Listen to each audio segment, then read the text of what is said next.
자, 시작하겠습니다.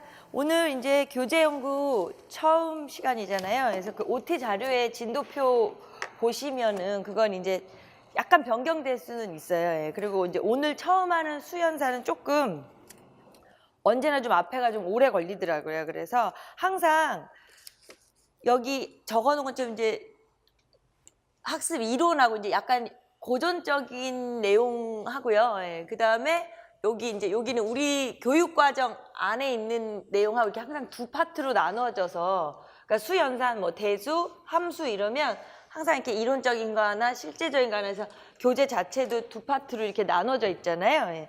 그래서 그거 보시면 그렇게 구성이 되어 있는데, 지금 자료 나가는 거는 항상 그 두 개가 나가요. 예, 그러면 이제 이론 정리라고 어린말에 쓰여 있는 거랑 그다음에 기출문제 분석이라고 쓰여있는 이렇게 두 개가 나가는데, 이제 이론 정리라는 거는 말 그대로 여기에 그 말하자면 여기 조금 딱딱한 거, 딱딱한 내용 있는 거는 이제 우리가 처음에는 같이 읽으면서 정리를 해요. 근데 거기에 이제 내용들에 대해서 너무 장황한 게 많고 그걸 다 계속해서 반복하기는 좀 이제 그런 부분들이 좀 있어요. 그래서 그런 거에 관련돼서 복습하실 때 심플하게 이제 깔끔하게 하라고 나가는 게, 이제 말하자면 여기 이론에 대한 내용을 간단하게 정리한 게 이 자료를 하나 나가요, 항상. 그리고 뒤에 뭐가 붙어 있냐면 이제 그 교육 과정 속에서 수연산에 해당하는 게,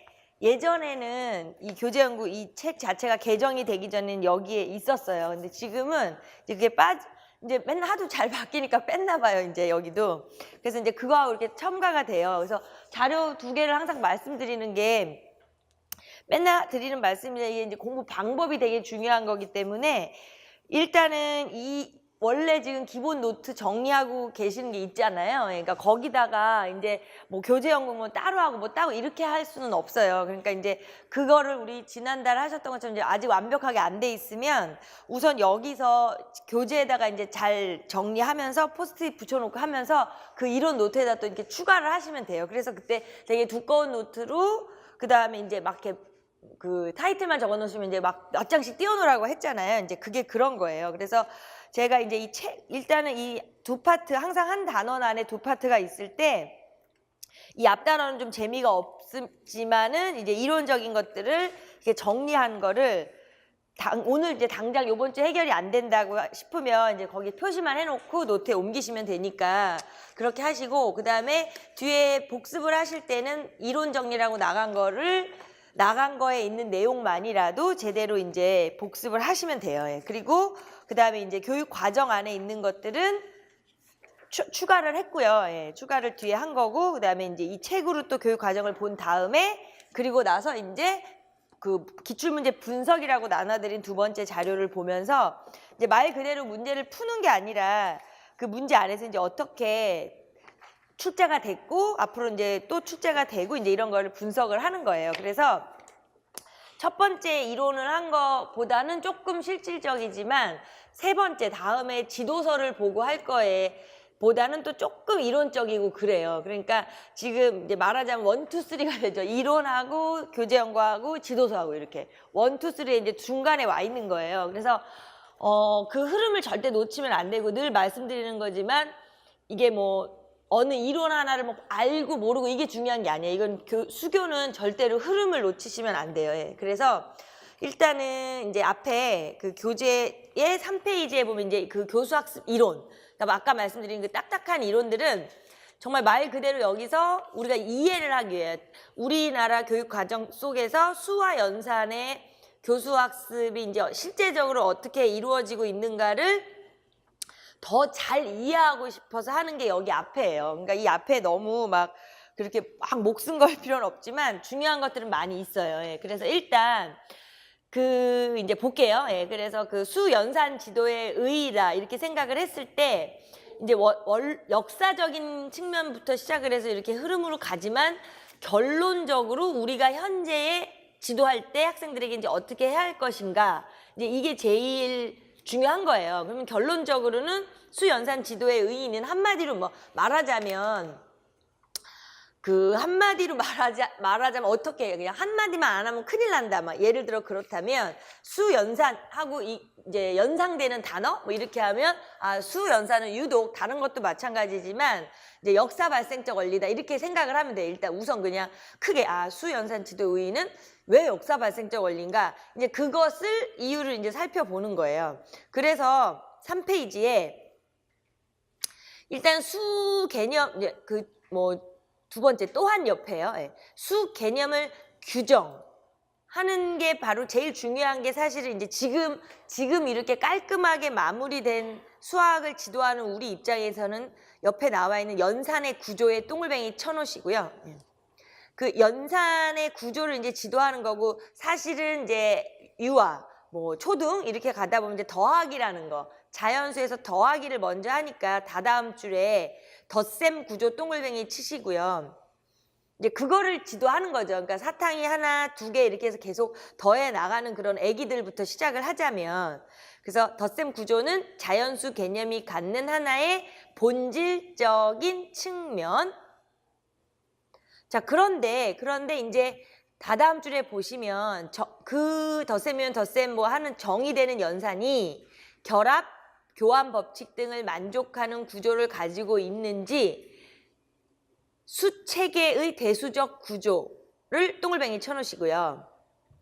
이제 지금의 입장에서 학생들에게 지도할 때 우리가 이 수체계의 대수적 구조를 사실은 지도하잖아요. 그래서 애들이 이제 우리 지금 중학교 자체에서도 수체계, 실수체계 자체가 없어졌죠. 예전에 이제 너무 형식적이고 엄밀하다 그래서 이제 그 부분을 빼버린 건데 이제 그렇게 지도를 하는 거는 이제 거꾸로 지도를 하는 거고, 그러니까 그 밑에 바로 수체계는 고도의 추상화 과정만 동글뱅이 쳐놓으시고요. 그러니까 사실은 학생들한테 우리가 수체계를 가르칠 때 어린 애들한테 이렇게 가르치는 애기들을 떠나서 이제 학교 교육에서 이루어지는 그 수체계가 애들 입장에서는 아무것도 모르고 받아들이잖아요. 그냥 복소수가 있고 실수가 있고 유리수, 무리수 이렇게 받아들이잖아요. 근데 그렇게 된 이유는 사실은 이거는 이미 우리가 깔끔하게 어떤 추상 고도 아주 말끔하게 추상화를 시켜서 이렇게 딱 완성된 작품을 만들어 놓은 거랑 마찬가지이기 때문에 애들의 입장에서는 이렇게 접근을 하면 사실 안 되는 거죠.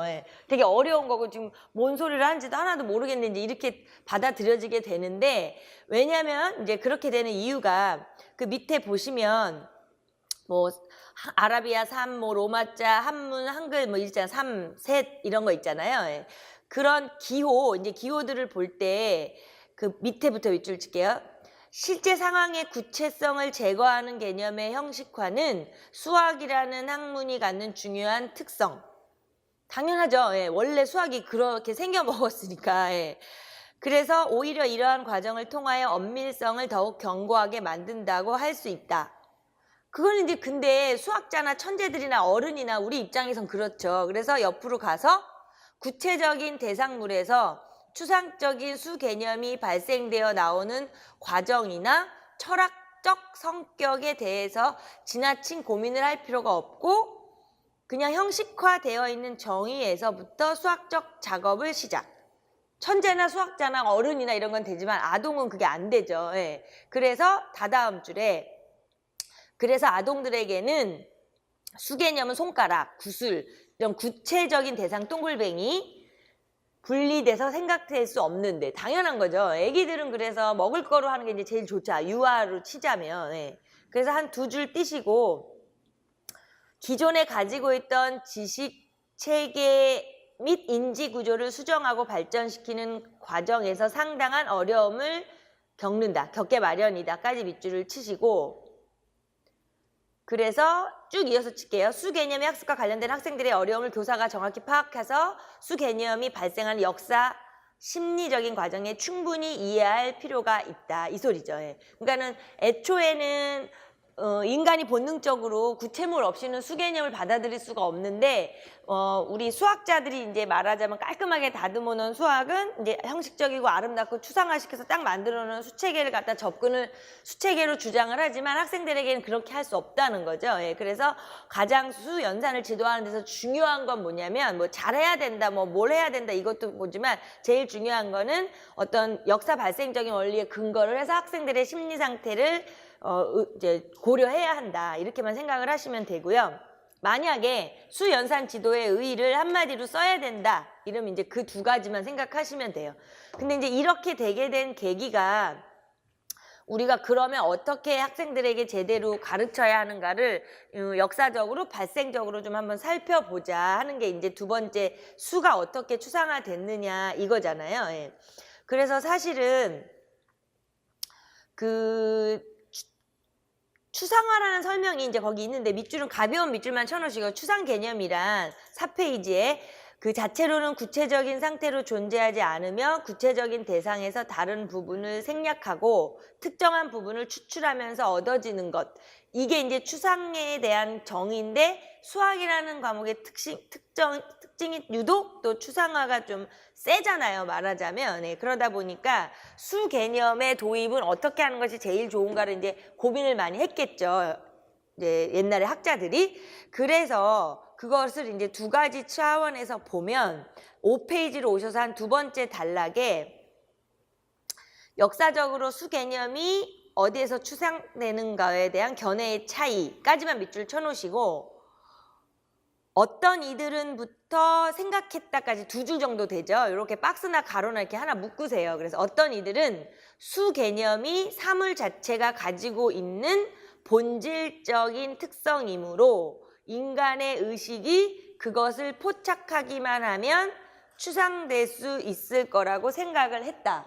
그러니까는 결론적으로는 이제 그 묶으셨으면 그 옆에다 이렇게 묶음 빼놓고 그게 이제 하나의 어떤 경험론이죠. 예. 그러니까 인간이 본능적으로 있으니까 그냥 딱 그 포착하기만 하면은 이게 이렇게 추상화가 돼서 이 의식 속에 자리를 잡는다. 수 개념이 이렇게 주장을 한 게 있고요. 그 다음에 이제 또 다른 이들부터 해서 또 그 생각했다까지 묶으면서 밑줄 칠게요. 수를 이루는 기초적인 개념이 구체적인 사물에 대한 경험과는 좀 무관하고 선천적으로 타고나니까 이를 출발점으로 해서 추상적인 추론 과정만 있으면 이제 수 개념이 형성된다는 거예요. 예. 그래서 그런 거를 또 이제 다른 측면에서 관념론이라고 하는 거죠. 이 두 가지로 이제 옛날 사람들이 막 연구를 하다가 이제 결론을 내렸겠죠. 도대체 수 개념이 추상화가 됐는데 역사 속에서 어떤 식으로 바라봤나 하면 이제 두 가지 측면이 있다는 거예요. 그래서 그러니까 결론은 우리는 이제 어떻게 지도를 잘 할 거냐 이건데 그러다 보니까 지금 사실 경험론은 직접 이렇게 뭐 만져본다든가 어떤 그런 경험에 좀 필요한 건데 그러면 이제 뭐 먹을 거라든가 뭐 지우개라든가 어떤 사물, 물체에 대해서 구체적으로 뭐가 있어야 되잖아요. 그래서 그 다음 단락에 보시면 수가 사물 자체의 속성, 그것을 직관하면서 수 개념이 형성된다는 관점. 그러니까 이제 어떤 사물 자체가 존재해야 되고 우리가 그걸 보든 만지든 어떤 직관적으로 이제 그 스타트를 하는 이런 개념에서는 애들한테 물건을 먹을 거 사탕을 이렇게 보여주면 되잖아요. 뭐 보여주든지 뭐 이렇게 만져보게 한다든지 이렇게 하면서 스스로가 먹을 거나 이런 거를 뭐 세보고 관찰하고 만지고 빨아보고 막 이제 이런 식으로 하는 그러니까는 구체물이 있어야 돼요. 그러니까 그런 걸 지도하려면 뭐가 있어야 돼요. 그러니까 사물에 의한 방법이에요. 그게 거기 밑에 이제 그냥 오른쪽에 써놓으시면 될 것 같아요. 아동들한테 사물을 보여준다든가 뭐 관찰하게 한다든가 이런 방법은 사물에 의한 지도 방법이죠. 그러니까 이제 어린 애들일수록 우리가 뭐 숫자를 가르치는 게 아니라 물건을 주잖아요. 뭐 이렇게 세어보라고 이렇게 하면 이제 그래서 사물에 의한 방법이냐 아니면 이제 그 다음 줄에 반면에 옆에 수 개념이 구체적인 사물의 경험하고 독립적이고 그러니까 좀 그 사물하고는 약간 좀 떨어져 있는 거예요. 그래서 그 수란 정신적인 실제 거기서부터 밑줄 칠게요. 수란 정신적인 실제이므로 그것을 표현하는 기호를 다루는 규칙을 학습하는 것만으로 자연수 개념을 충분히 학습한다. 기호를 다루는 규칙을 학습하는데 다시 동글뱅이 쳐놓으시고요. 그러니까 이것이 이제 기호에 의한 방법이냐 사물에 의한 방법이냐 이렇게 흘러간다는 거죠. 예. 사물이냐 기호냐. 근데 이제 결론은 항상 하나에 치우치는 게 아니라 언제나 두 개가 같이. 맨날 우리가 하는 거는 엔드잖아요. 엔드. 그래서 이제 그 두 가지 방법으로 사람들이 역사적으로 수를 지도하는데 어려움이 많았겠죠. 예. 근데 그 이유는 학자들의 입장에서는 너무 추상화되고 세련된 거를 그대로 지도를 알 수 있지만 학생들은 그게 어려우니까 경험론이냐 관념론으로 갈리다가 결국에는 지도 방법으로도 그렇다면 구체적인 사물을 통해서 경험, 관찰, 직관 이런 걸 하게 할 것이냐 아니면 기호, 규칙으로 지도를 할 것이냐 이게 이제 대두된 거죠. 두 가지 의견이. 그러니까 그렇게 하지만 이제 그 5페이지 마지막에 있는 말처럼 마지막 단락에 이 두 가지의 극단적인 지도 방법이 지닌 문제점만 밑줄 쳐놓게. 뭐든지 극단적으로 할 수는 없잖아요. 이게 좋다 저게 좋다 이럴 수가 없으니까. 그래서 밑줄 치면서요. 기호에 의한 방법은 수 개념이 현실과는 유리된 공허한 기호로만 학습될 가능성. 당연하겠죠. 예. 그 다음에 옆에 사물에 의한 방법은 학습자의 사고활동이 사물이나 그림에 고착될 위험. 어린애들은 그럼 예를 들어 사탕을 치워버리면 못 세요. 예, 그러면 안 되잖아요. 예, 그렇게 될 수 있다는 거죠. 아니면 기호만 가르치면 시컷 기호 사는 배워놨는데 뭐가 3이냐 그건 이제 존재를 모르는 거죠. 그래서 부작용이 있을 수 있다 이 소리예요. 그래서 결론은 뭐냐면 항상 아동의 물론 아동 어린애부터 수를 배우는 거니까요. 예, 언제나 사물에 의한 그 구체적인 관찰 실험을 통해서 스타트를 해서 결국에는 기호와 규칙 패턴으로 넘어가는 이제 그렇게 오는 거죠. 뭐든지 그런 거죠. 예. 그러니까 사실은 이게 똑같아요. 우리 기하 교육을 할 때도 경험적인 정당화를 통해서 연역적인 정당화로 가는 것처럼 수 연산에서도 마찬가지죠. 이게 하나의 사물을 통해서 경험을 하는 거에서 시작을 해서 기호의 규칙 패턴으로 넘어가는 거예요. 연역적으로 넘어가는 거예요. 그러니까 언제나 다 하나야 하나. 예, 수교는 언제나 스타트가 거기서 하니까. 예.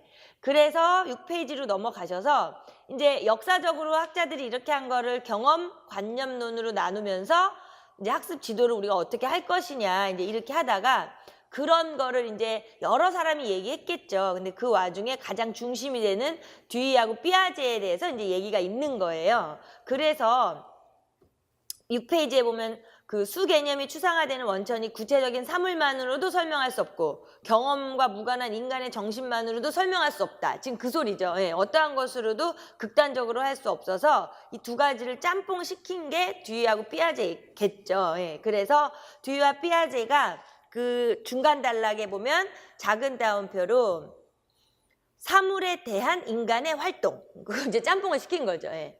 결국 사물로만 해도 안 되고 기호로만 해도 안 되니까 사물에 대한 인간의 활동이라고 이제 짬뽕을 시켜서 두 사람이 주장하는 거를 정리해두면 돼요. 그래서 가장 그 6페이지에 보면 듀이라는 마지막 단락에 듀이가 보이면서 그 옆에 듀이부터 해가지고 이해할 수 있다까지 네모칸을 치세요. 이렇게 박스를 쭉 치고. 예. 그러면서 이제 듀이의 입장을 말하는 건데요. 사물을 다루는 인간의 활동으로부터 수개념이 발생한다고 본 것이다. 여기서 말하는 활동 동글뱅이 치시고요. 듀이가 말하는 그냥 생겨나는 게 아니라 인간 앞에 문제 상황으로 주어지는 사물에 의해 촉발되는 것. 사물에 의해 촉발해 또 동글뱅이. 그러니까 활동이 그냥 맘대로 그냥 하는 건 아니에요. 뭔가 어떤 매개체가 있어야 돼요. 사물이. 그래서 옆에 인간 외적인 사물 또는 상황과 인간 내적인 정신활동은 수 개념의 발생에 있어서 서로 다른 한 축씩을 담당하고 있다. 그러니까 두 가지 외적인 사물과 내적인 정신활동. 1번 거기다 번호 매겨놓으세요. 1번 외적인 사물, 2번 내적인 정신활동 이렇게. 그래서 사실은 이제 근데 사실 뭐든지 언제나 그냥 정답은 두 가지 짬뽕 하는 거잖아요. 예. 외적인 거, 내적인 거 1번, 2번 해놓으시고요. 자, 그 다음에 마찬가지로 이제 그러니까 여기 그냥 언제나 고기로 넘어가면 되는 거니까 흐름을 절대 놓치지 않게끔요. 그래서 여기까지 왔고, 그 다음 삐아제 거 박스 또 칠게요. 근데 오른쪽으로 넘어가니까 알아서 잘 치시고요. 예. 삐아제는 수 개념과 같은 논리 수학적 개념은 사물의 속성을 추상함으로써 얻어지는 게 아니라, 사물의 속성을 그냥 사물 자체를 바로 추상하면서 얻어지는 게 아니라, 삐아제하고 뒤하고 똑같은 소리죠. 사물에 대한 인간의 행동을 추상화한다. 거기 동글뱅이 쳐놓으세요. 인간의 행동을 추상화한다는 거죠. 그러니까 애기들이 사탕 하나 둘 세면서 그냥 하나 둘 세는 게 문제가 아니라, 세는 자기, 애기라고 하긴 좀 그렇지만 사탕 하나 둘 세는 본인을 의식하는 거. 그 다음에 엄마가 사탕 5개 중에 2개를 가져가 버렸으면 왜 3개밖에 없지? 2개 엄마가 가져갔나 보다. 이렇게 그 상황을 없어지고 생겨나고 뺏었다가 줬다 뺐다는 어떤 가역적인 거를 관찰할 수 있는 이런 상황을 다 하는 게 그 행동을 추상화하는 거죠. 수세는 행동을. 그냥 앞에 5개가 있는데 엄마가 2개를 숨겨버리면 그냥 사탕이 없어졌다는 거에서 울어버리면 걔는 그런 어떤 자기 행동을 지금 내면할 수 없는 거잖아요. 그러니까 그러면 안 되는 건데, 그래서 결국은 수 개념을 획득했다는 자체는 그걸 다 할 수 있어야 되는 거예요. 셀 수도 있고, 세는 자신을 사탕이 3개야 5개야 셀 수 있는 걸 봐야 되고, 그 다음에 엄마가 가져가도 사탕을 왜 엄마가 2개를 가져갔지? 막 이렇게 관찰할 수 있는 거. 그것의 전체적인 메커니즘이 사실은 아동이긴 하지만 수에 대한 반영적 추상화를 하고 있는 거예요. 예. 그래서 그 얘기가 지금 그 밑에 보면은, 다다음 줄에 보면은 사물 자체에 속한 성질을 추상화내는 과정과 사물의 속성과는 무관하게 그냥 사물에 대한 행동의 결과로부터 추상적인 개념을 만들어내는 과정. 그러니까 결국은 사물 자체에 속한 성질을 추상화내는 과정이라는 건 그냥 아까 같이 이렇게 사탕이 내 눈앞에 있으면 그걸 보면서 사탕이 하나, 2개, 3개가 있구나 하면서 경험적 추상화를 하는 거잖아요. 그냥 사물에 대한, 사물 자체에 속한 성질을 그냥 추상화해내는 거는 경험적 추상화. 그 다음에 그거를 자체로 지금 아까 제가 얘기한 것처럼 그 행동의 결과 이걸 다 거기까지 알아낼 수 있으면 그게 반영적 추상화. 그래서 그 밑에 뭐 전자를 경험적 추상화, 후자를 반영적 추상화하니까 그냥 그 밑줄 치는 것보다는요, 사물 자체에 속한 성질을 추상화내는 과정 옆에다 경험적 추상화 이렇게 써놓으시고요. 차라리 그 밑에 줄에 사물의 속성하고 무관하게 필연적으로 얻어지는 사물에 대한 행동의 결과로부터 추상적인 개념을 만들어내는 과정, 그 밑에나 옆에다가는 반영적 추상화 이렇게 써놓는 게 나아요. 나중에 보실 때 그 밑줄 친 것보다는 그 문장 옆에다가 이렇게 써놔야 훨씬 공부할 때 속도가 나니까요. 이제 그렇게 정리를 한 거죠. 이 삐아제 자체는 반영적 추상화에 의해서만 수가 됐든 모든 수학적인 개념은 다 그걸로 인하여 획득된다고 주장을 한 사람이기 때문에,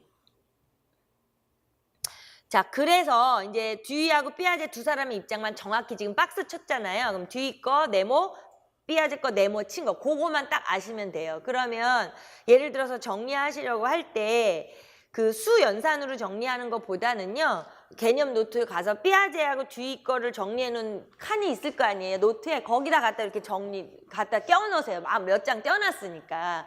만약에 수 연산으로 따로 하면 어차피 문제가 출제될 땐 이 사람 위주로 가는 거니까 수 연산을 따로 하지 마시고 거기다가 그 사람에다가 갖다 추가를 하세요. 예, 그게 더 시간이 절약되고 나중에 노트가 완성도가 높아지니까. 예.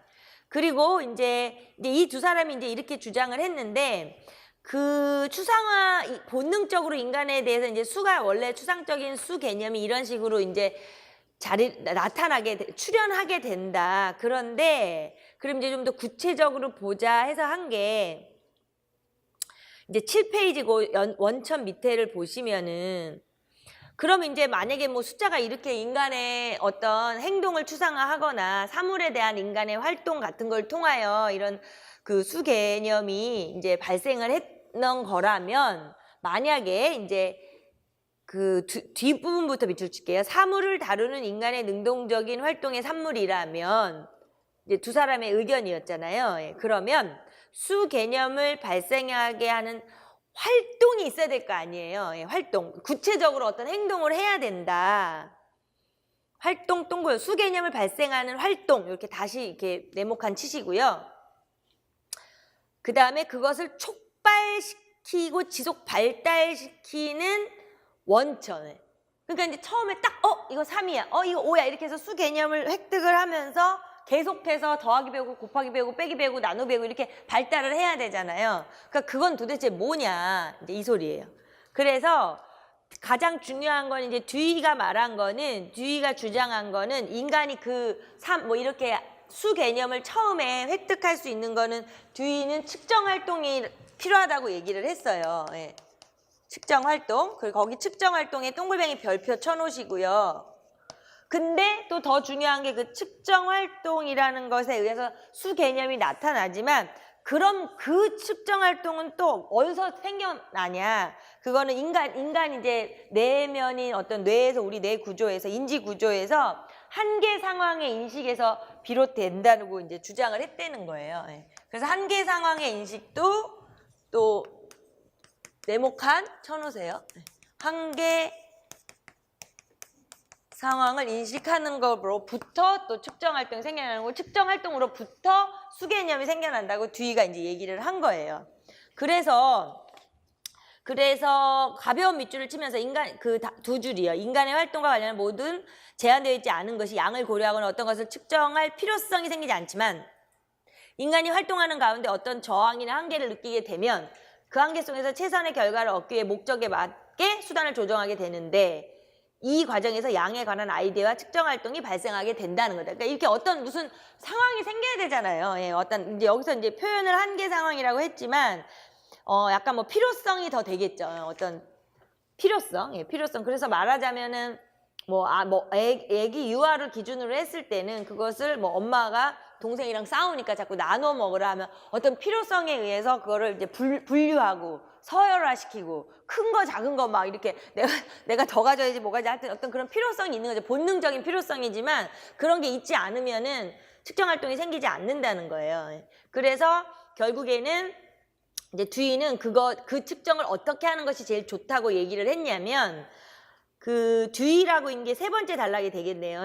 모호한 전체를 명확한 전체로 만드는 과정이 측정 활동이라고 얘기를 한 거예요. 모호한 전체를 명확한 전체로. 그러면서 제일 중요한 거는 이제 분석 종합. 그러니까 다시 말해서 변별 동글뱅이 관계짓기 동글뱅이. 변별과 관계짓기의 그러니까 분석과 종합의 그 조작을 하위 조작을 가지고 이제 측정 활동이 시작이 된다. 이제 그런 이야기를 했대요. 그래서 거기서 이제 그런 설명을 하고 있는 거예요. 뭐 아까 같이 뭐 사탕 3개면 사물 3개면 3이라는 개념을 갖게 되는 그 과정에 대한 얘기를 이렇게 설명을 하는데 그래서 결론적으로 그 밑에 따라서 옆에 밑줄을 칠게요. 그래서 수 개념의 발생 과정에는 이와 같은 대립되는 두 가지 활동. 분석 종합, 변별 관계짓기. 이런 두 가지 활동에 상보적인 수행과 변증법적인 통합이 요구된다고 결론을 이제 지은 거죠. 듀이가. 그래서 이제 또 더 웃긴 결론적으로 이게 지금 우리 어른 입장으로 전혀 지금 생각을 하시면 안 돼. 애들 입장에서만 생각을 계속 하실 때 어른은 지금 이게 아무렇지도 않고 자연스럽게 받아들이는데 애들의 입장에서는 그게 되게 분석 종합 이런 게 헷갈린다는 거죠. 그러니까 그 밑에 설명이 뭐냐면 뭐 밑줄 칠 필요는 없고요. 뭐 나무 안에 나뭇가지가 있고 뭐 열매나 뭐 사과나 이렇게 달려있고 이런 게 있잖아요. 그런 거를 전체냐 부분이냐 이런 걸 잘 구분 못 한다는 거죠. 그냥 나무면 나무, 사과가 달려있으면 달려있어 이런 거. 그 다음에 뭐 직육면체, 정육면체 이런 어떤 큰 입체 도형에서 한 부분, 한 전체 이런 걸 잘 구분을 못 한다는 거예요. 그래서 아동에게 중간에 보시면 아동에게 전체를 개별적인 부분으로 변별하는 분석의 과정이 결여. 애들이 없어요. 그러니까 우리가 그러면 애들이 그런 게 없대. 이게 중요한 게 아니고요. 그러면 우리가 어떻게 해야 되는 하우가 더 중요한 거죠. 그래서 그 다음 줄이군요. 지도하는 과정에서 아동이 수 개념을 형성하도록 지도하는 과정에서 모호한 전체를 부분으로 변별하거나 구별되어 있는 개체들을 통합된 관점에서 관계 짓는 활동을 충분히 수행하도록 하는 게 필수적이다. 거기를 이제 뭔가 박스 쳐놓고 별표, 중요 표시해 놓으세요. 결론은 그거죠. 애들은 이제 그런 걸 구분을 못 하니까 애들에게 어떻게 할 것이냐 이렇게 해야만 한다 이 소리예요. 뒤의 입장에선 측정 활동을 통해서 수개념이 형성이 되는데 그 측정 활동은 가만히 나오는 게 아니라 한계 의식이 생겨나야 측정 활동을 한다. 근데 뒤가 말한 측정 활동은 모호한 전체에서 명확한 전체로 가는 것이었는데 그걸 하기 위해서 필요한 건 또 변별이랑 관계 짓기다. 근데 애들은 전체적인 거, 부분적인 거 이걸 구별하는 게 없다. 그러니까 우리가 그들에게 이렇게 지도해야 한다 그 소리예요. 그래서 지금 마지막에 밑줄 친 박스 친 거는 이제 우리의 나아갈 방향이겠죠. 어떻게 해야 하냐라고 물으면 그렇게 해야 한다. 이제 이 소리예요. 그래서 이제 이 사람이 마무리를 지은 게 9페이지 가면은 구성적 활동의 방법이라는 게 있어요. 예, 뒤에. 그래서 이제 그것을 이제 어떤 사람의 이제 논문에 의해서 뭐 1단계, 2단계, 3단계 이렇게 나누어 놨대요. 그래서 뭐 첫 번째 단계 어떻게 하고 두 번째 단계 어떻게 하고 세 번째 단계 어떻게 했다는 건데 이제 개인의 논문에서 그런 주장을 했다는 거니까 읽어보시면 되고요.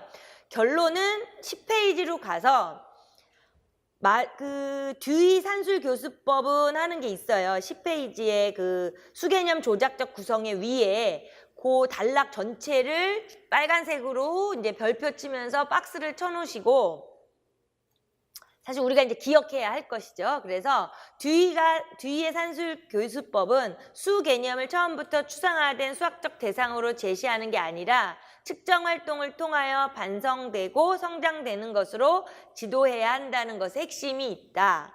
성인의 입장에서는 이제 자연스럽지만 효율성과 명료성이 아동에게는 해당되지 않을 수 있다는 걸 교사는 충분히 인지해야 한다. 그래서 박스를 치고요. 옆에다가 뭐 듀이의 그 산술 지도 뭐 교수법의 어떤 의의가 되겠죠. 이게 이 사람의 뭐 핵심의 핵심, 듀이 거의 핵심. 그래서 요거는 이제 기억을 해야 되겠죠.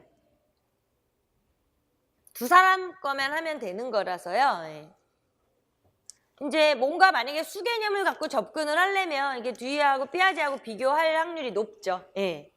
그 다음에 이제 넘어가는 게 이 사람이 이제 구성 조작적 이제 이 사람 자체가 구성 활동, 아동이 수를 구성하고 이런 걸 이제 얘기한 거에 대해서 영향을 많이 받아서 삐아제가 이제 마무리해 놓은 거는 이 사람은 삐아제 하면 일단은 발달 심리, 인지 발달에 관심이 많은 거잖아요. 그러니까 이 사람에서도 제일 중요한 건 삐아제는 이제 활동, 조작 이런 얘기를 했겠죠. 그래서 10페이지에서 11페이지 넘어가는데 삐아제의 특수한 용어인 조작은 내면화된 가역적 행동. 예, 밑줄 치시고요. 예. 이건 우리가 이제 삐아제 할 때 많이 했던 거니까 이렇게 반복이 되기 때문에 제가 아까 반복적인 막 노트 정리를 많이 해서 시간 낭비를 허비하지 않으려면 기존 한 거를 만들면서 거기다 추가를 시켜야 돼요. 예. 그래서 이거는 우리가 뭐 다 정리되어 있잖아요. 지금 삐아제니까.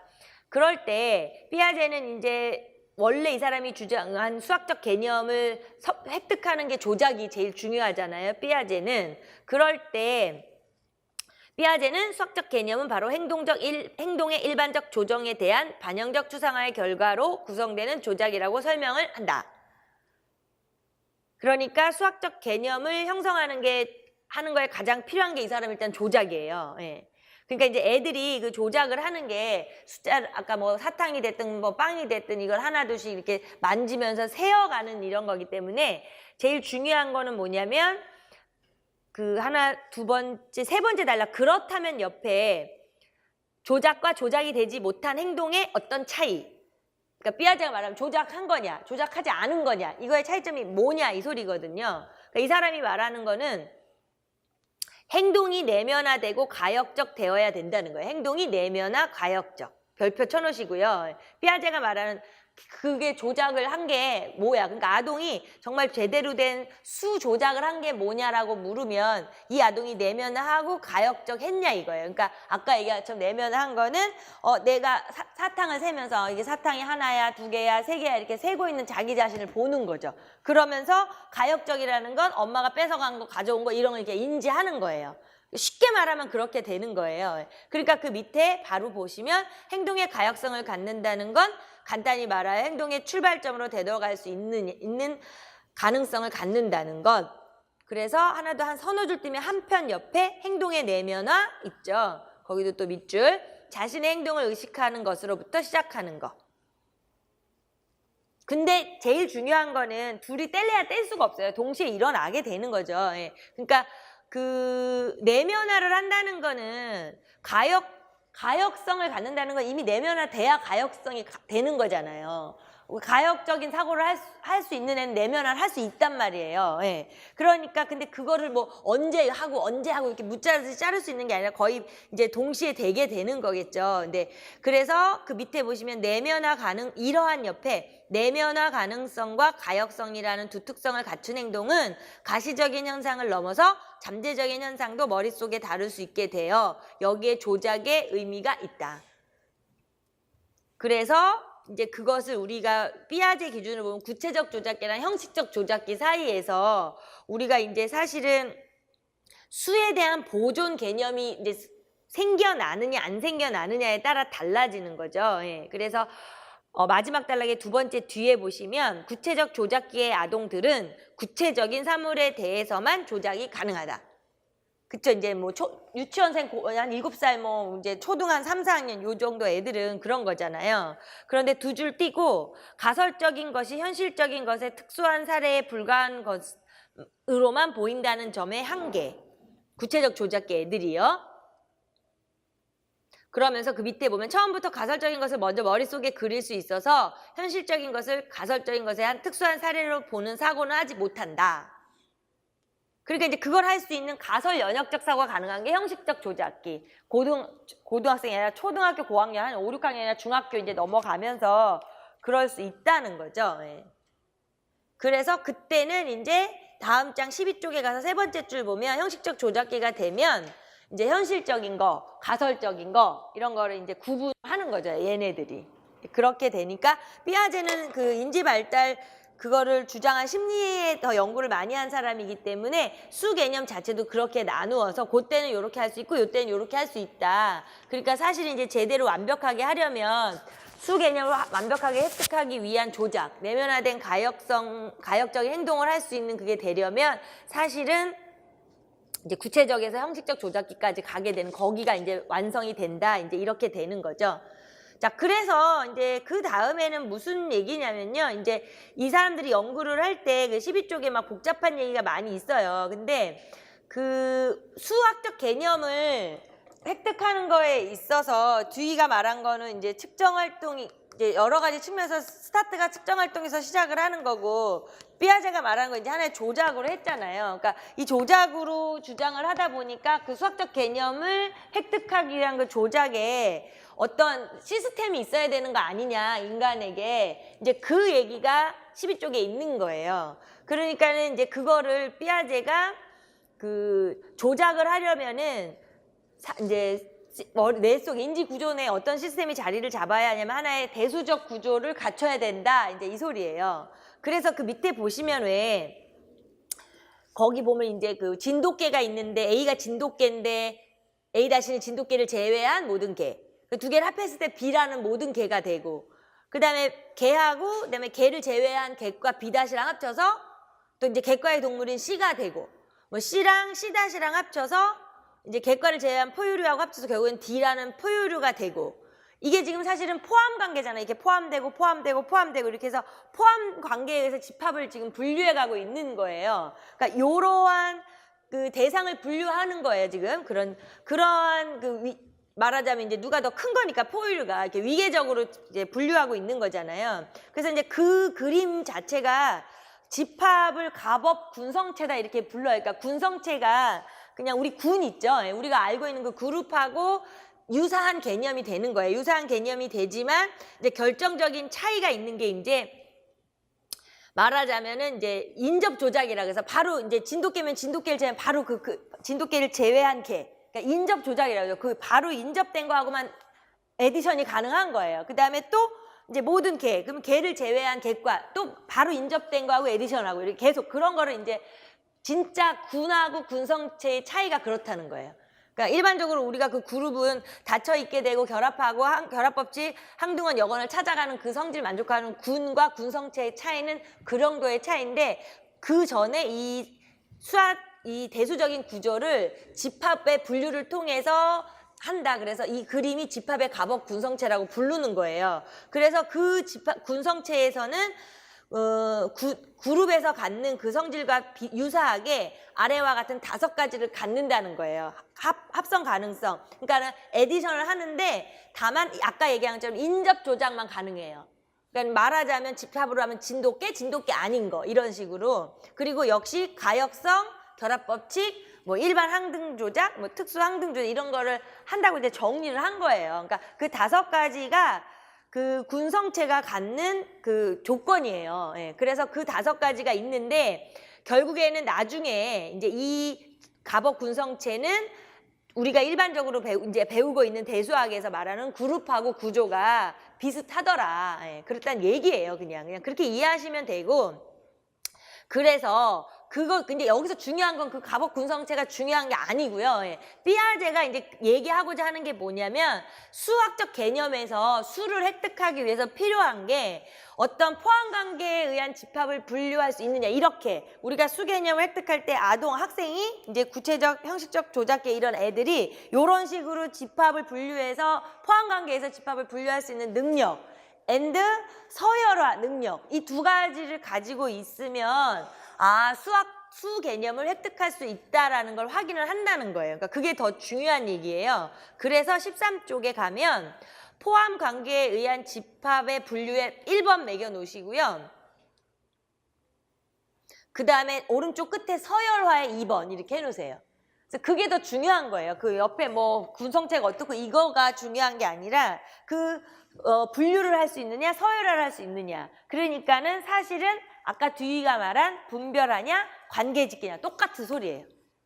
듀이는 그걸 분별 관계짓기 분석 종합으로 말했죠. 근데 삐아제는 이거를 이제 포함관계에 의한 집합을 분류할 수 있냐 아니면 서열화 시킬 수 있냐 이렇게 본 거예요. 그 사람의 이론에 영향을 받아서 연구를 한 거니까 이제 영향을 많이 받았겠죠.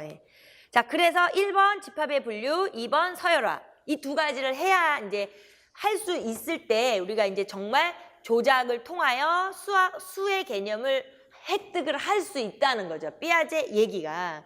그래서 이제 그 말을 상당히 어려운 말로 그냥 서열화 매긴다는 자체가 두 대상 사이의 순서를 결정하는 조작인 거잖아요. 그 뒤에 말처럼. 그래서 그 말을 비대칭적이며 추이적인 관계다 이렇게 얘기를 했대요. 그래서 결론적으로는 그냥 비대칭적 추이 관계. 그러니까 어려운 말로 하자면 그래서 이해는 아까 1번, 2번이에요. 집합을 분류하냐, 서열화를 시키냐 이게 제일 중요한 말이고요. 그 다음에 결론적으로 이 사람이 삐아제가 말하는 수 개념을 획득한다는 거는 수 개념 자체가 논리적인 관계로 환원이 돼야 되는 거다. 근데 그 논리적인 관계로 환원이 된다는 그 논리적 관계는 뭐냐? 아까 말한 1번, 2번이라는 얘기예요. 예. 그러니까 삐아제가 말하는 이제 조작을 논하다 보니까 이제 그거에 의해서 수 개념을 획득해야 되는데 이 수 개념이 논리적으로 환원을 시키는 건데 그 논리적 환원이 뭐냐면 아까 얘기한 그 2가지예요. 집합을 분류할 수 있느냐, 그 다음에 서열화 하느냐. 근데 그 말이 그 밑에 말한 것처럼 집합의 포함관계, 비대칭적 추이관계 이거예요. 그러니까 비대칭적 추이관계 말이 발음도 어렵잖아요. 그래서 서열화예요, 서열화.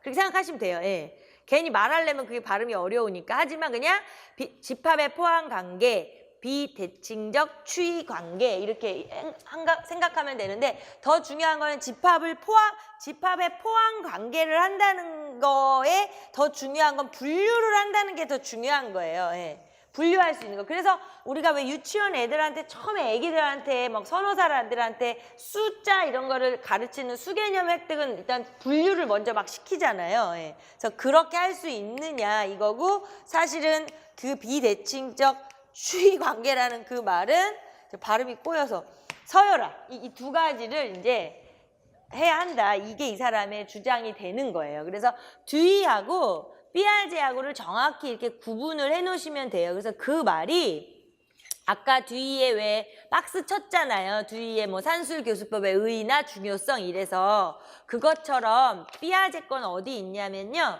14쪽에 가서 14쪽에 가서 이제 그 설명이 지금 제가 얘기한 것들을 이제 그 정리해 놓은 거예요. 그래서 피아제 인식론에서 늘 말했던 반영적 추상화를 통하여 수학적 개념을 획득해야 한다고 할 때 지금 이제 제일 중요한 게 그 분류와 서열화 그 얘기를 한 게 그 위에 있는 거고요.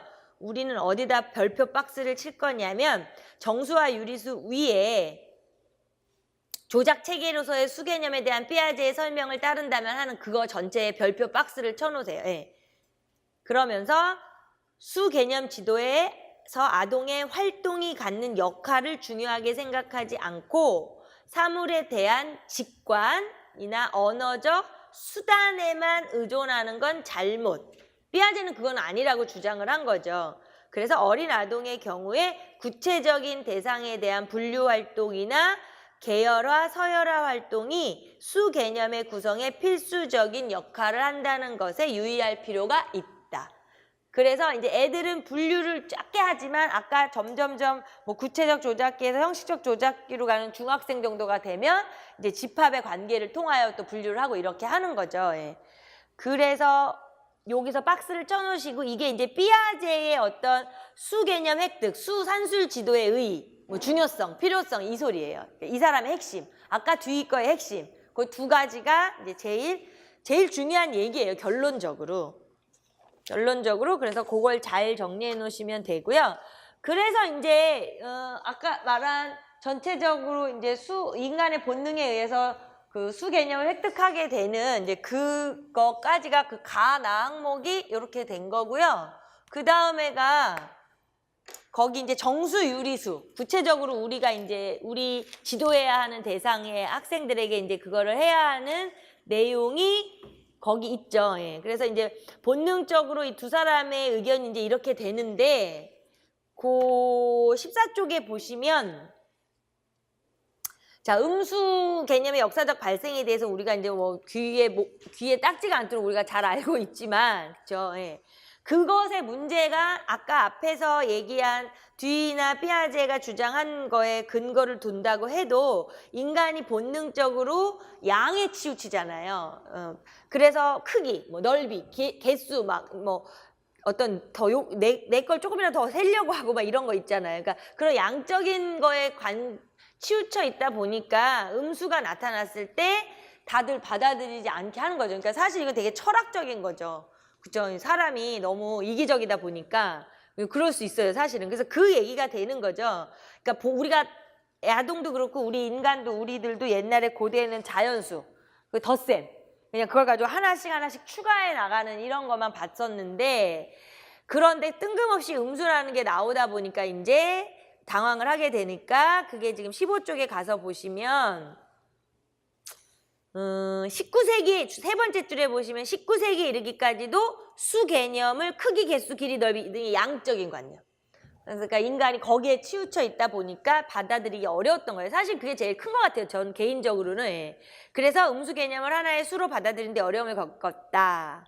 그러니까 애들도 이제 애들의 어려움을 우리가 이해해야 한다는 얘기고 그 밑에 말이 그거잖아요. 이제 뭐 고대 그리스부터 시작을 해서 4x 플러스 20이 4가 될 때 x가 마이너스 4가 되는 건 말이 안 된다는 거죠. 왜냐하면 4는 20보다 커야 되는데 뭐 이런 디오판토스 문서에도 있고 그다음에 중세로 가면 뭐 브라마굽타 문서에는 뭐 그 양수 음수 계산 법칙 패턴은 사용을 함에도 불구하고 또 숫자로 인정을 안 했대요. 그리고 뭐 인도로 가서 뭐 알카라미지 문서에 보면 뭐 디오판토스 따라서 음의 개수를 피했다 뭐 이런 얘기들이 있어요. 이래서 안 했고 이것도 안 했고 결국 다 인정을 안 했다 이런 얘기들이에요. 그냥 그러다가 결국에는 이제 음수를 도입하게 된 것은 또 그 밑에도 또 있어요. 그걸 뭐 거짓근이라고 해서 데카르트도 그거를 인정 안 했고 그다음 파스칼도 존재하지 않는다고 말고 뭐 계속해서 이랬죠. 그랬는데 결국에는 이제 방정식의 해로서 형식적인 필요성에 의해서 음수를 도입하게 된 거잖아요. 그래서 그 흐름은 이제 우리가 다 알고 있는 얘기긴 하지만 그래도 어떤 사람들은 이랬고 어떤 사람은 이랬다는 것들을 한 번씩 다시 읽어보시면 되고 그 다음에 그러한 인식론적 장애를 학생들이 반드시 가질 테니까 우리가 그걸 이해해야 하고 그 다음에 동글뱅이 1, 2, 3, 4번이 있잖아요. 이러한 것들은 예를 들어서 이제 아까 나눠드린 자료 이게 같이 겹치니까 보면서 갈게요. 여기 화면에 띄운 거랑 똑같은데요. 2007년도에 서다평으로 예전에 볼 때 나오는 이제 기출이었던 거를 보시면 이거 너무 올라가 버렸네. 네. 거기 이제 자료 보셔도 되고 지문에 이제 두 교사의 얘기에서 지금 이러한 역사적인 흐름을 우리가 다 알고 있으시는 거고 만약에 아니라면 다 한 번씩 이해를 하셔야 되는데 그 상황에서 여기 김 교사가 하는 얘기를 이제 여기 인용을 한 거예요. 이거를. 그러니까 음수 개념이 역사 발생적 어쩌고 하면은 뭐 어려웠다. 학자들, 천재들도 이랬다. 근데 학생들 당연히 그럴 거 아니냐. 수학자들과 마찬가지로 하면서 이제 1번에 음수 개념과 연산의 의미를 크기 또는 양과 관련지어 파악하기 때문에 음수를 수로 받아들이기 어려워합니다. 이제 이게 그 소리잖아요. 사람 이 본능이 그러잖아요. 우리도 그렇잖아요. 예. 아마 제가 이게 나눠 먹으려고 나눠서 이렇게 뚝 자르면 이렇게 아무래도 왼쪽이 더 크게 자르고 제가 먹을 걸요. 아마 이렇게 줄라 그래도 본능적으로 작은 걸 줄 거예요.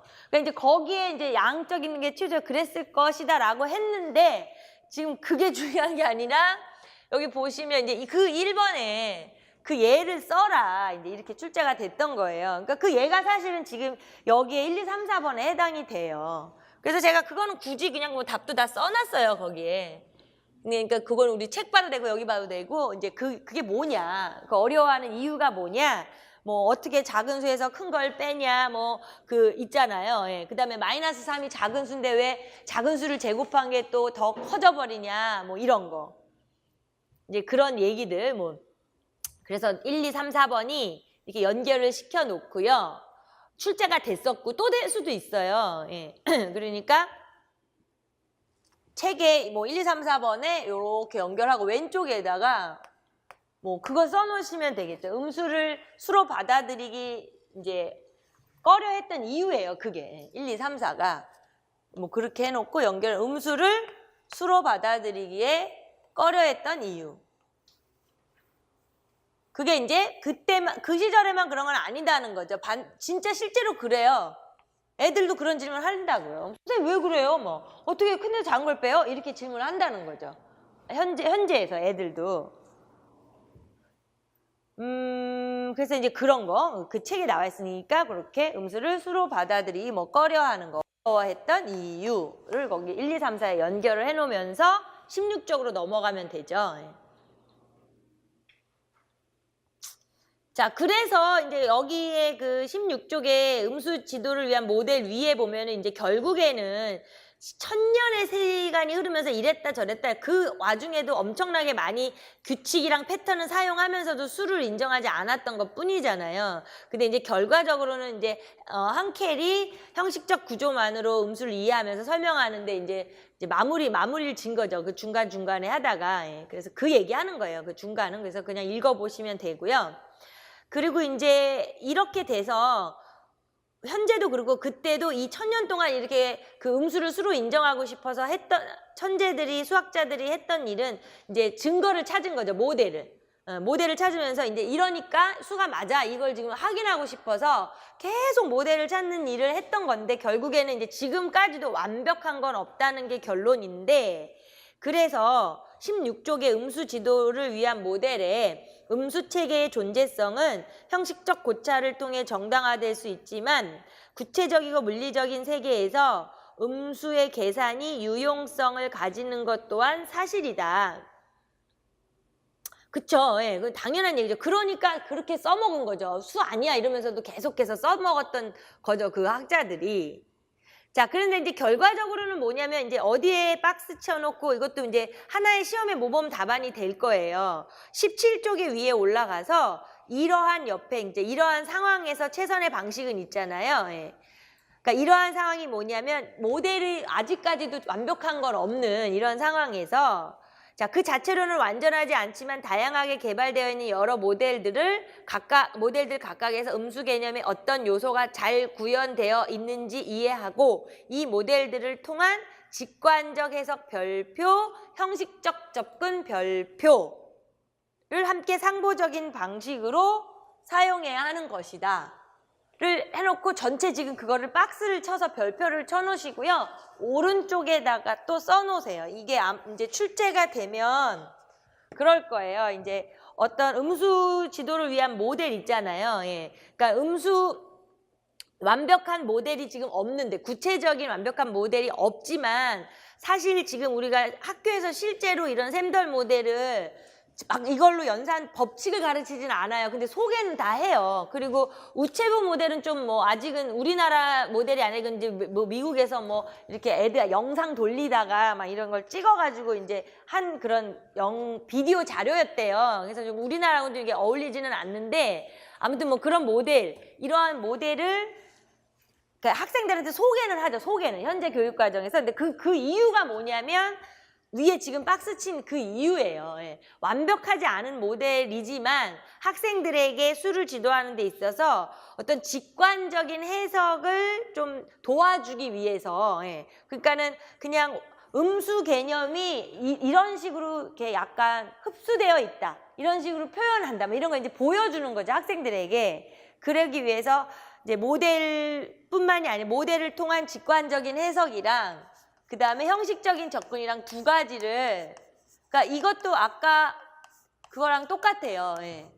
이제 뭐든지, 예. 어떤 이제 사물을 통한 수개념도 사물을 통해서 경험을 시킨 다음에 기호에 의해서 패턴을 가르쳐라 그랬잖아요. 그러니까 이제 직관적으로도 가르쳐야 되고 그냥 이렇게 형식적으로도 가르쳐야 된다는 거죠. 예.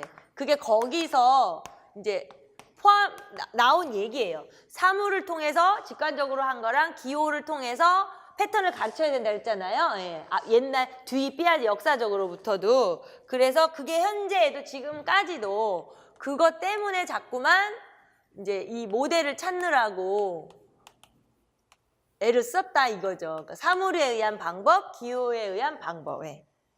그리고 이 사물에 의한 방법은 더 올라가면 아까 말한 경험론, 이것도 더 올라가면 관념론, 이렇게 간다는 거예요. 그러니까 그 흐름을 놓치시면 안 돼요. 예.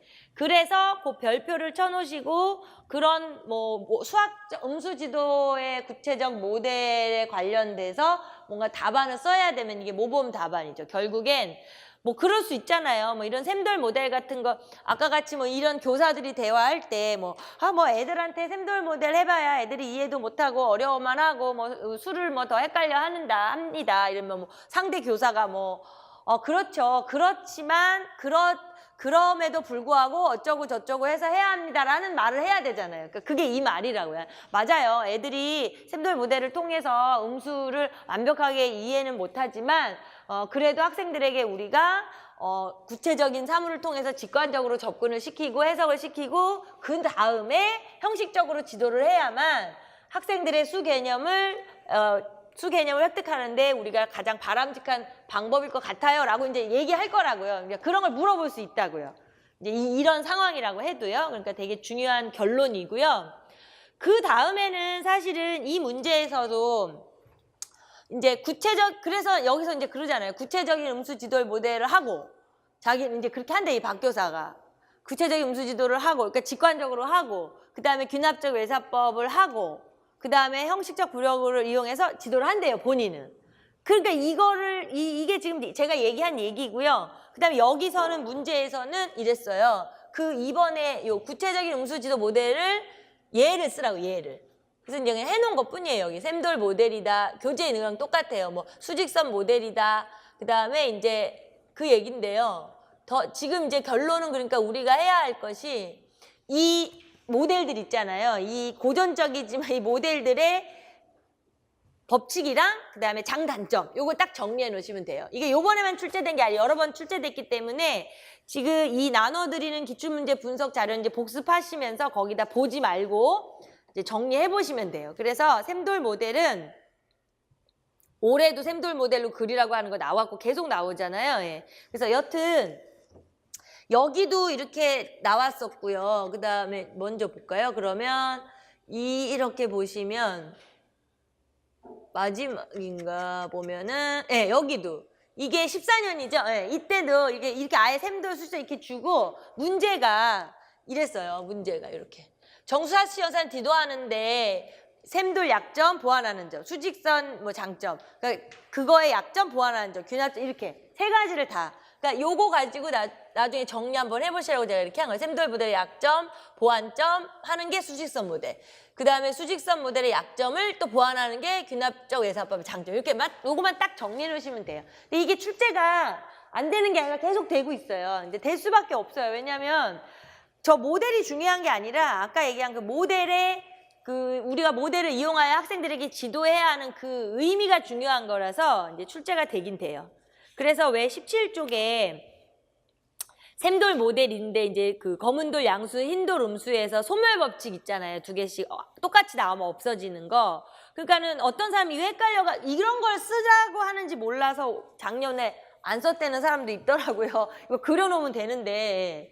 그래서 요 밑에 그 계산 법칙 는 그냥 보면 우리가 다 아는 거고 더 중요한 거는 18쪽에 위에 올라가셔서 이제 한계점 샘돌 모델의 덧셈과 뺄셈은 비교적 자연스럽게 되지만 곱셈 나눗셈을 설명하는데 한계점이 뭐냐 물으면 한마디로 의미가 없죠. 왜냐하면 검은 거 곱하면 검은 거 흰 거 곱하면 검은 거 흰 거 검은 거 하면 흰 거 나오는 게 샘돌의 법칙이잖아요. 그럼 그렇게 말하느니 지금처럼 마이너스 곱하면 플러스 플러스 곱하면 마이너스 이렇게 그냥 얘기해주나 흰 껌만 똑같잖아요. 의미가 없다는 거죠. 그러니까 결론은 그 한계점 샘돌 모델의 한계점을 기억해야 되고요. 그 다음에 그 한계점이 뭐냐 지금 그 설명 거기 나와 있는 거예요. 검은 거 하면 검은 거 흰 거 하면 이거 아니냐. 그러니까 결론은 마지막 2줄 보시면 규칙을 특별한 이유 없이 선언 그거예요. 아무 이유 없이 애들한테 결국엔 이렇게 해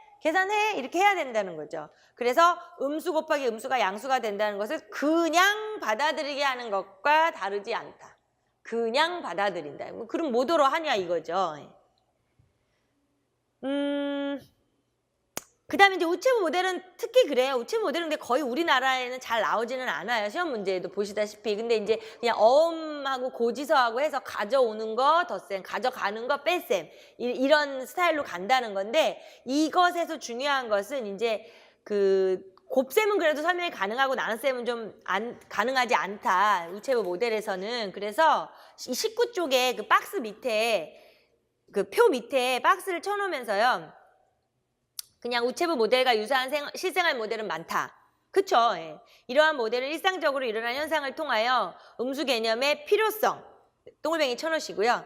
음수 개념의 필요성을 제기하고 실제적인 맥락에서 음수의 의미를 해석할 수 있는 상황을 제공한다는 점에서 의미가 있다. 실제적인 맥락, 동글뱅이 쳐놓고. 그러니까 현 교육과정에서 맨날 얘기하는 게 유리수, 무리수가 됐든 뭐 정수가 됐든 실제적인 모델, 구체적인 모델에서 다양한 모델로 학생들에게 지도하라는 게 핵심이잖아요. 그것도 실제적인 걸. 그래서 그냥 그 정도 의의만 알면 돼요. 뭐 이렇게 우체부 모델이 됐던 어떤 시험 문제에서 새로운 모델을 만들던. 근데 만들지는 않을 거예요. 귀찮아서라도. 예. 아무튼 중요한 건 음수 개념의 필요성 때문에 이 모델을 자꾸 주장하는 거고요. 실제적인 맥락에서 학생들에게 좀 보여주기가 좋지 않겠냐, 뭐 이제 이런 거예요. 근데 보면 이렇게 이 새 교과서 나온 거거든요. 새 교과서 이렇게 보면은 여기 보면은 막 이렇게 재밌게 뭐 하려고 막 모델들 갖고요. 뭐 이제 막 이렇게 표현을 한 게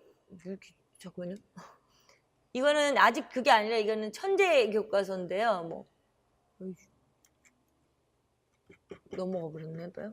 네, 뭐 여기 보면은 이제 뭐 우체부 모델이 됐든 뭐가 됐든 이렇게 하려고 이제 그런 것들이 있기는 있어요. 그러니까 이제 교과서를 인용할 수도 있어요. 시험 그 문제 내고 이럴 때요. 뭐 여기는 되게 재밌게 했더라고요. 막 이렇게 그냥 참고로 보시면 정수 유리수 도입을 할 때 뭐 한 가지 얘기도 하고 이렇게 하면서 이제 뭐 아니면 이제 아까 우체부 모델처럼 여기 보면 이거 이제 원래도 있었는데 이 뭐 청구서 있잖아요. 고지서 뭐 여기 보이는 것처럼 뭐 이런 것도 하고 이렇게 해서 이러한 뭐 것들이 되게 많이 있어요. 교과서마다 살짝 차이가 있으면서 그러니까 여기에 지금 제가 말한 우체부 모델처럼 유사한 실생활 모델 뭐 이러한 것들이 사실은 이제 중요한 게 뭐냐면 두 가지 음수 개념의 필요성과 실제적인 맥락 그 두 가지 때문에 이런 걸 이제 제공을 한다. 뭐 그 얘기를 지금 하는 거고요. 예. 일단 그 다음에 좀 이따가 다시 뭐 나올 때 또 볼게요. 예. 우선 다시 아까 그쪽에 와서요. 예. 그리고 수직선 모델 있잖아요. 예. 세 번째, 그 밑에 바로 이어서 수직선 모델을 보면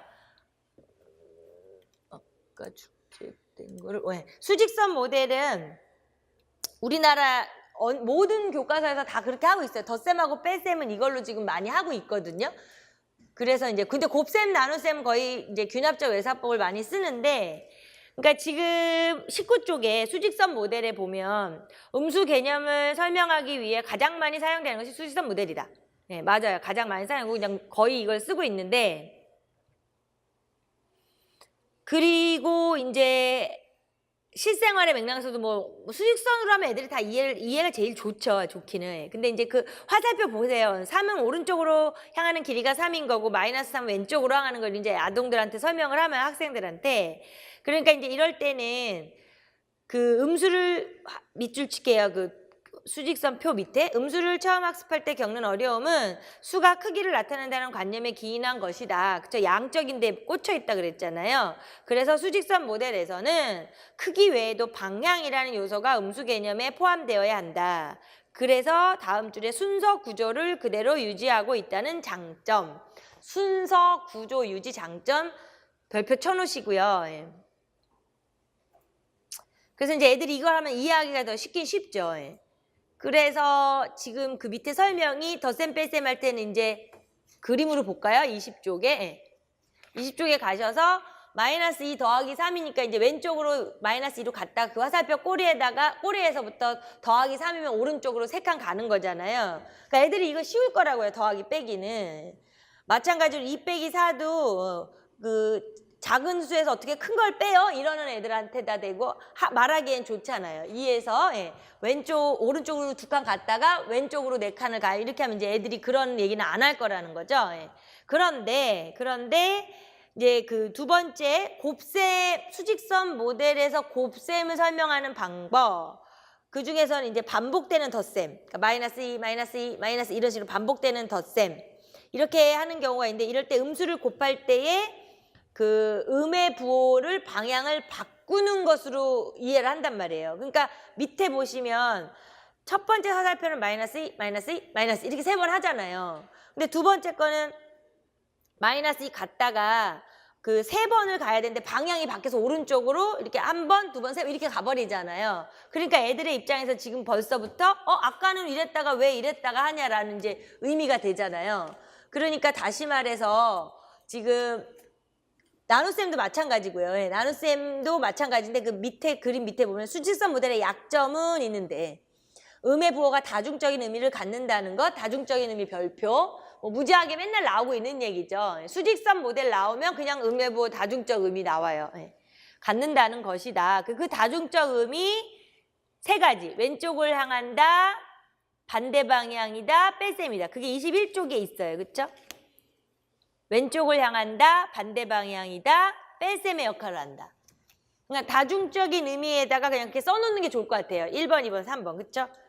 왼쪽을 향한다, 반대 방향이다, 뺄셈이다. 다중적 의미가 뭔데? 왼쪽으로 가는 것 역할도 하다가, 빼기 기호도 하다가, 반대 방향으로도 하다가 이랬다 저랬다 하니까 애들이 어려워한다는 거죠. 다중적인 의미.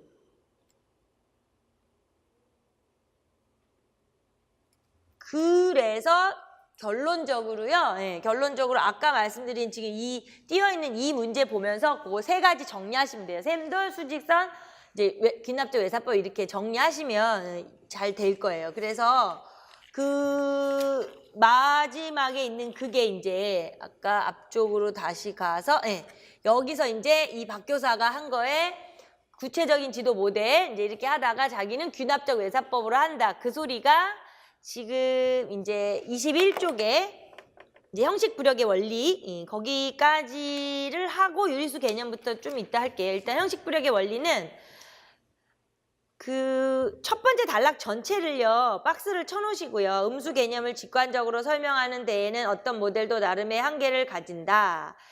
음수가 물리적 세계의 구체적 대상으로부터 추상화된 게 아니라 방정식과 해집합의 구조를 완전하게 하려는 형식적인 요구로부터 생겨나는 데 이유가 있다.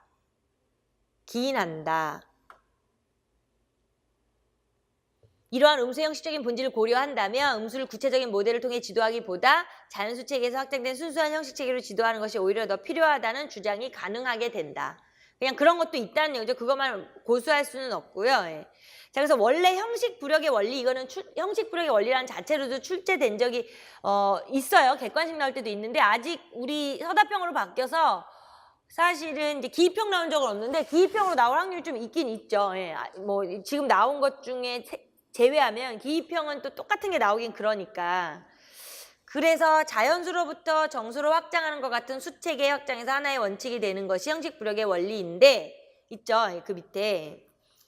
그래서 이제 결국에는 그 대수적 구조나 기하적 구조를 확장할 때 기존의 체계에서 인정된 거 이쪽으로 옮겨왔을 때도 유지되게 하는 게 형식 부력의 원리잖아요. 그러니까 이제 말하자면 그 밑에 설명은 그거죠. 지수 법칙이나 이런 거. 중학교 때 자연수만 하다가 이제 유리수, 실수까지 확장하는 이런 성질들, 뭐 교환 법칙, 결합 법칙 이런 성질들 이런 것들이 다 형식 부력의 원리인데 우리가 사실 지금 음수 지도를 하는 데 있어서는 형식 부력의 원리 중에서 균합적 외사법을 적용하는 거예요. 그게 바로 마지막 단락에 연산의 구조가 유지되도록 수체계를 확장. 그러니까 자연수에서 정수로 갈 때 수체계가 확장이 되는데 중요한 건 연산의 구조를 유지시켜야 되는 거죠. 그러다 보니까 애들의 입장에서는 그것이 3 더하기 2가 5야, 3 더하기 1이 4야, 3 더하기 빵이 이런 식으로 하나씩 균합적으로 가는 거잖아요. 구체적인 예를 통해서. 그러다 보니까 애들이 이렇게 균합적으로 추측할 수 있게 되는 거. 그래서 이게 이제 균합적 외사법이 되죠. 그래서 그 22쪽 박스에 있잖아요. 더하기 빼기 곱하기 보시면 하나씩 줄여가면서 더해가는 거. 그러니까 오른쪽에 5, 4, 3 이렇게 숫자가 줄고 하나씩 줄여가면서 빼는 거. 1, 2, 3, 4 이렇게 늘어나고 이러한 것들. 그러니까 이러한 것들은 요 방식이 이제 하나의 균합적 외사법이 되니까 아까 여기서 이 선생님이 자기가 세 번째로 이제 3번의 균합적 외사법을 통해서 한다. 그러니까 이제 이 답안을 보시면 그 교사가 한 거 써라 이 소리예요. 그러니까 이 3번 균합적 외사법에 의해서 지도를 할 때 요거를 지도할 때 어떻게 설명하는지 써라. 뭐 이렇게 이제 2007년도 문제라서 이렇게 나왔던 거예요. 그래서 이렇게 이제 여기 보시면 이렇게 한 거죠. 2 곱하기 3이 6이고 2 곱하기 2가 4고 2 곱하기 그러니까 3 이렇게 내려나간 거를 본 거죠. 이렇게. 그러니까 여기가 요거 된다. 그 소리예요. 그리고 나서 이제 마지막에 이게 형식 부력의 원리로 의해서 이제 한 거 이렇게 설명한 거예요. 박 교사가 얘기하는 걸. 이제 그게 지금 교재 22쪽에서 얘기한 얘기예요. 그런데 이제 학생들의 입장에서는 이 형식 부력의 원리를 균합적 외사법으로 접근을 할 때 가장 이해하기가 쉽겠죠. 그리고 22쪽에 가서 박스 밑에 해석 기하학의 도입은 음수의 연산 구조가 기하적인 의미에서도 자연수의 연산 구조를 유지하면서 확장된다는 걸 보여준다. 그게 이제 그림 보시면 1사분면은 x가 3 이상인 것만 되잖아요. 그런데 사실은 1사분면에서만 그려지면 반직선만 되는데 그거 자체를 x-3이 그러니까 왼쪽 x가 3보다 작게 되는 거, x-3이 0보다 작게 되는 그런 식으로 확장을 하고 싶게 되는 거를 이제 그래프상에서 반직선에서 이제 연결을 시키면서 이렇게 자연스럽게 넘어오는 거죠. 그러니까 이 자체는 분명히 대수적 구조를 유지했던 거하고 똑같이 기하적으로도 구조가 유지되면서 확장이 된다. 그래서 거기 그 수학적 사고 발달의 이면에 놓여 있는 부터 의미를 가질 것이다를 다 박스를 쳐놓고 줄칠게요. 예. 수학적 사고 발달의 이면에 놓여 있는 형식 부력의 원리는 수학적 사고 발달 이면에 놓여 있다는 거예요. 그런데 그 형식 부력의 원리가 원래는 그런 건데 형식적인데 좀 치중하다 보니까 그럼에도 불구하고 이것은 대수적인 거에만 있는 게 아니라 기하 대수적인 거에 기하에도 있다. 그래서 그걸 프로이덴탈이 기하적 대수적, 기하 대수적 뭐 이렇게 똑같이 말해요. 기하 대수적 형식 부력의 원리라고 부른다. 학습자의 입장에서 볼 때 대수적으로 이루어지는 조작의 타당성이 기하적으로 확인될 수 있다면 그 구조에 대한 확신은 배가 될 것이므로 형식 체계로서의 음수 지도에서 기하적 형식 부력에 대한 경험이 중요한 의미를 갖는다. 왜냐하면 이제 애들이 워낙 어려워하는 입장에서 얘네들 입장에서는 구체적 이것이 하나의 모델의 대용 역할을 한다는 거예요. 예, 이 그래프상에서 보면 애들이 이게 아까 같이 균합적 그 위에 표처럼 3 더하기 2, 3 이렇게 해서 더하기 빼기의 대수적 구조만 가지고 막 하다 보니까 그냥 그런갑다 하고 이제 어느 정도 받아들이려고 할 때 바로 기하상에서도 이 형식 불역의 원리를 보여주면 애들이 더 훨씬 확신을 갖는다는 거죠. 음수에 대해서. 그래서 그 마지막 말이 그 소리예요. 음수 지도를 형식적인 관점에서 접근하는 것은 음수의 대수적인 성질을 명확하게 증명하면서 음수 체계를 비로소 완성할 수 있다 하는 완성에 동글뱅이 쳐놓으세요. 그런데 이제 조심해야 될 게 뭐냐면 이렇게 하다 보면은 그 음수를 꼭 형식적으로 가르쳐야만 한다는 것을 의미하는 거 아니다. 이거 조심해야 되는 거죠. 예. 그래서 그 구퉁이의 음수의 가치는 있잖아요. 거기서부터 23쪽에 유리수 개념 지도 전까지 내용 음수 지도가 필요하다를 다 긴 박스를 하나 쳐놓으시고요. 이게 이제 맞이하려면 이제 서술형이라든가 논술형에서 우리한테 질문을 던질 수 있겠죠. 그럴 때 이제 답안을 이용하시면 돼요. 그러니까 형식적 구조 외에도 벡터 개념을 이용한 물리학에 유용한 도구로 만들어내고 사용할 수 있게 하는 등의 실제적인 효용성을 포함한다. 음수의 가치가. 그리고 형식적으로만 음수 개념을 정의하고 도입하면 풍부하고 실제적인 가치를 학생들이 경험할 수 없고, 그렇다고 음수 지도를 위한 다양한 모델을 각기 나름대로 한계는 지니고 있지만, 그러면 그렇게 그 한계를 지니고 있는 걸 통해서라도 직관적인 이해랑 현실적인 유용성을 해주면 학습을 하는데 도움을 준다.